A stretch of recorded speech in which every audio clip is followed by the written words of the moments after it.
Kanhangad south government vocational higher secondary സ്കൂളിൽ വെച്ച് നടക്കുന്ന ജില്ലാ ശാസ്ത്രമേളയിൽ പുല്ലൂർ ഗ്രാമപഞ്ചായത്ത് മഹാത്മാ ബഡ്സ് സ്കൂളിന്റെ വ്യത്യസ്തമായ പ്രദർശനം കൊണ്ട് ശ്രദ്ധേയമാകുന്നു. പുല്ലൂർ പെരിയ പഞ്ചായത്തിലെ മഹാത്മാ ബഡ്സ് സ്കൂളിലെ ബുദ്ധിവൈകല്യം നേരിടുന്ന കുട്ടികളാണ് ജില്ലാ ശാസ്ത്രമേളയിൽ പ്രദർശന സ്റ്റാൾ ഒരുക്കി ശ്രദ്ധേയമാകുന്നത്. സാധാരണ കുട്ടികൾ ചെയ്യുന്നതിനേക്കാൾ മനോഹരമായാണ് ഈ കുട്ടികളുടെ കരവിരുതിൽ മനോഹരങ്ങളായ ശില്പങ്ങളും ഉപകരണങ്ങളും ഉണ്ടായിരിക്കുന്നത്. പക്ഷേ തങ്ങൾക്ക് അർഹമായ പ്രാധാന്യവും ലഭിക്കുന്നില്ലെന്ന് സ്കൂൾ പ്രിൻസിപ്പൽ പറഞ്ഞു. Mahatma buds special school Pullur Periya ഗ്രാമപഞ്ചായത്തിന്റെ സ്കൂളാണിത്. ഇത് സ്റ്റാർട്ട് ചെയ്തത് 21/3/2011 ചെറിയ കാലയളവിൽ തന്നെ നമ്മുടെ സ്കൂളിലത്തെ സ്ഥാപനത്തിലത്തെ കുട്ടികൾ ഉണ്ടാക്കിയ മെറ്റീരിയലിന്റെ പ്രദർശനമാണ് ഇവിടെ വെച്ചിട്ടുള്ളത്.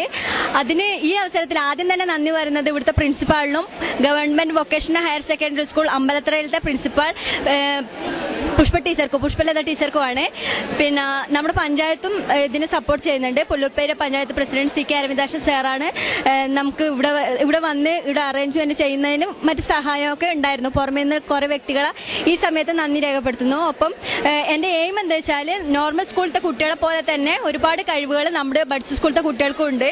പക്ഷെ അത് കണ്ടെത്തുക എന്നതാണ് നമ്മുടെ, അതായത് ബഡ്സ് സ്കൂളിലത്തെ പ്രിൻസിപ്പാൾ എന്ന നിലയിലും ടീച്ചർ എന്ന നിലയിലും ഓരോ ടീച്ചർക്കും ഉള്ള ഒരു എന്താ പറയാ ചലഞ്ച്. അത് എത്രത്തോളം വിജയിച്ചു എന്നത് എനിക്കറിയില്ല. പക്ഷെ എന്നിരുന്നാലും ഇവരുടെ കഴിവ് നാലാൾ അറിയുക, പുറം ലോകം അറിയുക എന്നത് മാത്രമായിരുന്നു എൻ്റെ അൾട്ടിമേറ്റ് എയിം.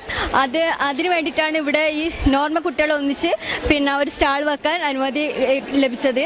മാത്രമല്ല ഇതിൽ നിങ്ങൾ ശ്രദ്ധിച്ചാൽ അറിയാം, പല ഉൽപ്പന്നങ്ങളും അതായത് ഇവിടെ മത്സരത്തിന് വെച്ചിട്ടുള്ള പ്രൊഡക്റ്റ് ആണ്. പക്ഷേ അതുകൊണ്ട് തന്നെ നമ്മുടെ കുട്ടികളെയും കൂടെ, അതായത് സ്പെഷ്യൽ നീഡ് ആവശ്യമുള്ള ബഡ്സ് സ്കൂൾ ഗവൺമെന്റ് അംഗീകാരമുള്ളതാണ്. ഇപ്പൊ ബസ്സൊക്കെ ഗവൺമെന്റ് തന്നിട്ടുള്ളതാണ്. അപ്പം നമ്മുടെ കുട്ടികളെയും കൂടെ മത്സരത്തിന് ഉൾപ്പെടുത്തണം. പക്ഷെ ഒരു കണ്ടീഷൻ എന്തെന്ന് വെച്ചാല് ഇവർ ആ പർട്ടിക്കുലർ സമയത്തിനുള്ളിൽ ഫിനിഷിംഗ് ചെയ്യൂല. പക്ഷെ സമയപരിധി കണക്കിലെടുത്തുകൊണ്ട് ബഡ്സ് സ്കൂളിന് വേണ്ടിയിട്ട് ഒരു ഫിക്സഡ് സമയത്തിനുള്ളിൽ പിന്നെ അതായത് കാസർഗോഡ് ജില്ലയുടെ ബഡ്സ് സ്കൂളിലും കൂടെ ഉൾപ്പെടുത്തിയിട്ട് ഒരു മത്സരം നടത്തണം. അതിന്റെ ആദ്യ ചുവടുവയ്പ് എന്നാണ് ഞാൻ അവരൊക്കെ പ്രതിനിധിയായിട്ടാണ് ഇവിടെ വന്നിട്ടുള്ളത്. പിന്നെന്താ വെച്ചാല് കാരണം എന്താ വെച്ചാല് ഇതില് കുട്ടികൾ ചെയ്ത വർക്ക്, അതായത് ഗ്ലാസ് പെയിന്റ്, സോപ്പ് നിർമ്മാണം, വൂൾനൂൽ വർക്ക്, ഫാബ്രിക് പെയിന്റ്, തോരണം, കമ്മൽ, മുത്തുമാല, പൂക്കളം, ഫയൽ, അങ്ങനെ നിരവധി കാര്യങ്ങൾ ചെയ്തിട്ടുണ്ട്. അത് ചെയ്തത് എങ്ങനത്തെ കുട്ടികൾ എന്ന് വെച്ചാൽ ഫിസിക്കലി ഹാൻഡിക്യാപ്ഡ്, മെന്റലി ചാലഞ്ചഡ്, പിന്നെ down syndrome, LD learning disability ഉള്ള കുട്ടികൾ, അങ്ങനെ പിന്നെ ഓട്ടിസം, അങ്ങനെ കാറ്റഗറി വിഭാഗത്തിൽപ്പെട്ട കുട്ടികളാണ് ഇതൊക്കെ ചെയ്തത്. മാത്രമല്ല പിന്നെ ഇവരുടെ കഴിവ് പ്രോത്സാഹിപ്പിച്ചാൽ നോർമൽ കുട്ടികളെ പോലെ തന്നെ ഇവരും സമൂഹത്തിന്റെ ഒരു ഭാഗമായി തീരും. അതിൽ യാതൊരു സംശയമില്ല. വേറൊരു കാര്യം എന്തെന്ന് വെച്ചാൽ നമുക്കറിയാം, എൻഡോസൾഫാന്റെ കുട്ടികളാണ് ഇവര് ബഡ്സിലത്തെ. അപ്പം എൻഡോസൾഫാന്റെ കുട്ടികളെ മെയിൻ സ്ട്രീമിലേക്ക് എത്തിക്കുക എന്നതാണ് പഞ്ചായത്തിന്റെ അതും ഗവൺമെന്റും നടത്തിപ്പോകുന്ന ഒരു കാര്യം ചെയ്യുന്നത് ബഡ്സിന് വേണ്ടിയിട്ട്.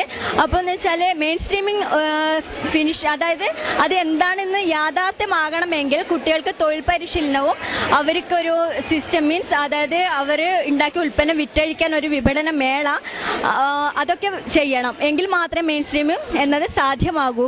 പിന്നെ അല്ലാതെ അക്കാദമിക്കും നോൺ അക്കാദമിക്കും വൊക്കേഷൻ ട്രെയിനിങ്ങും എല്ലാം തന്നെ ബഡ്സിൽ പഠിപ്പിക്കുന്നുണ്ട്.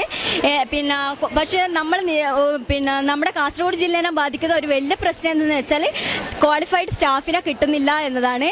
അതുകൊണ്ട് മാത്രമല്ല സാലറി ഇതിൽ തുച്ഛമായ സാലറിയാണ്, സാലറി കുറവാണ്.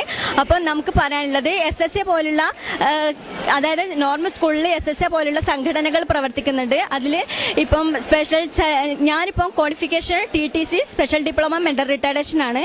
അപ്പം അതുപോലെ ക്വാളിഫൈഡ് ഉള്ളവരെ ബഡ്സിലേക്ക് കൊണ്ടുവരണം.